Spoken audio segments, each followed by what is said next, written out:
Di Indonesia ini bertambah lama itu bertambah banyak paham-paham agama. Nah, kalau kita tidak mengenali, jangan-jangan kita ikut katut ya, kita tidak ngerti apa bedanya Muhammadiyah dengan paham-paham lain. Karena ini juga sudah terjadi di beberapa wilayah, beberapa daerah kita ya. Jadi kalau ada pertemuan-pertemuan di Jawa Timur gitu ya, memang banyak yang mengeluhkan bahwa anggota-anggota kita itu banyak yang beralih ikut kepada paham-paham lain. Nah, tanpa membedakan atau memperbandingkan.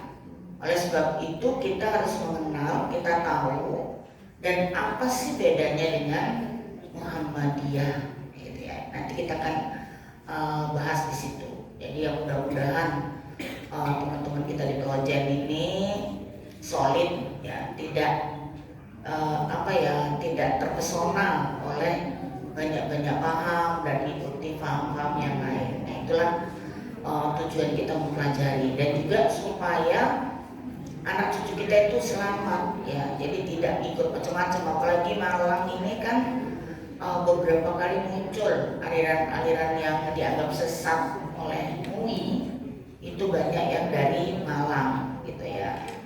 Oke, selain ada aliran sesat juga ada banyak aliran-aliran yang lain yang tidak sesat juga, tapi tentu punya perbedaan-perbedaan ya dengan Muhammadiyah.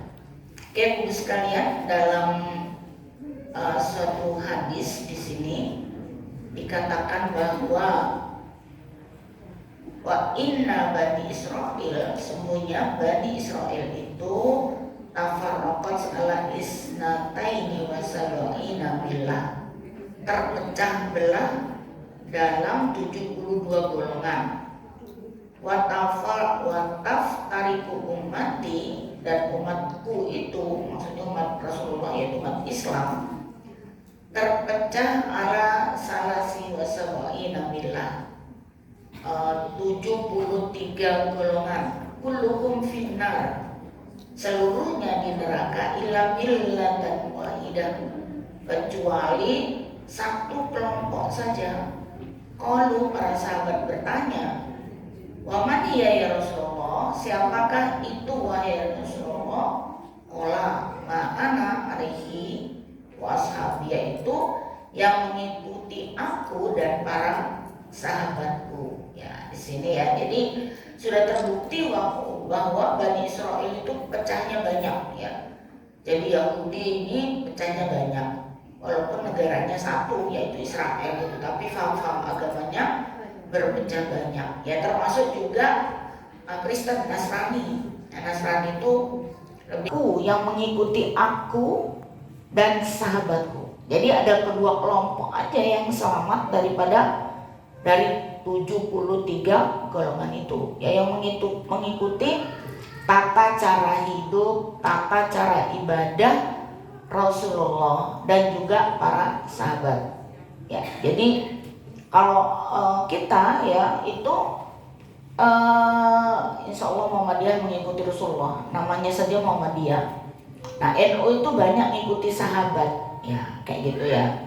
Jadi yang mengikuti aku dan mengikuti sahabatku juga. Jadi misalnya tarawih 23 rakaat, 21 rakaat itu mereka mengikuti Umar bin Khattab ya. Jadi karena pada masa Rasulullah itu sholatnya itu memang betul 11 rakaat, tapi lama kayak gitu ya, ayatnya dibaca panjang-panjang lah. Kemudian berikutnya Sayyidina Umar melihat, wah ini kok sholatnya cepat, ayat baca pendek-pendek, kalau gitu diperbanyak saja. Nah itu makanya dari Umar bin Khattab inilah kemudian muncul istilah-istilah bid'ah, itu bid'ah hasanah. Padahal dari Mekah ke Madinah, terus ada kelompok Ansor, orang-orang Madinah yang menolong Rasulullah gitu dan para sahabat, dan mereka sangat rukun. Yang nggak rukun itu ya Yahudi, Kristen ya kepada Islam itu. Ketika Rasulullah meninggal mulai muncul gitu ya. Jadi ketika Rasulullah itu meninggal, jenazahnya itu dibiarkan, dibengkalaikan sampai 3 hari, ada yang katakan 7 hari. Padahal itu Rasulullah bersabda itu kalau jenazah cepat-cepat segera dikebumikan. Kalau kita itu ada yang meninggal malam ya dikebumikan malam itu juga ya, teman-teman dari Muhammadiyah ini kalau sanggup. Nah tapi ini jenazah Rasul dibengkalaikan karena apa ya? Karena urusan kekhalifahan, penggantian Rasulullah. Siapa yang akan mengganti Rasulullah sebagai pemimpin? Nah, itu mulai berbeda, gitu ya. Kalau di sini yo sepakat kabeh yo, siapa sih jadi ketua? Sepakat semua ya, enggak terjadi perbedaan. Karena organisasi sosial jadi ketua itu capek, nggak dibayar dan sebagainya. Ya wes sopo sih belum. Nah, dan urusan kita itu kecil. Tapi pada masa Rasulullah itu sudah negerinya kemana-mana, kekuasaannya kemana-mana, di mana Rasulullah itu sudah menjadi kepala agama dan kepala negara.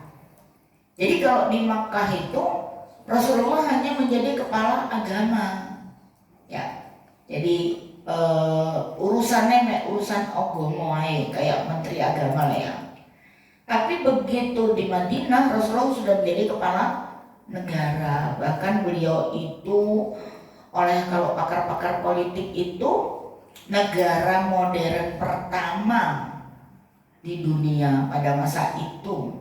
Jadi yang pertama membentuk negara semacam republik itu yang bukan kerajaan itu adalah Rasulullah.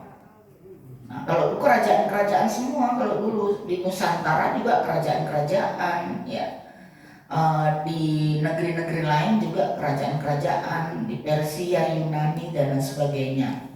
Nah kemudian Rasulullah membentuk suatu negara yang dinamakan apa? Negara Madinatul Munawwarah, negara yang modern.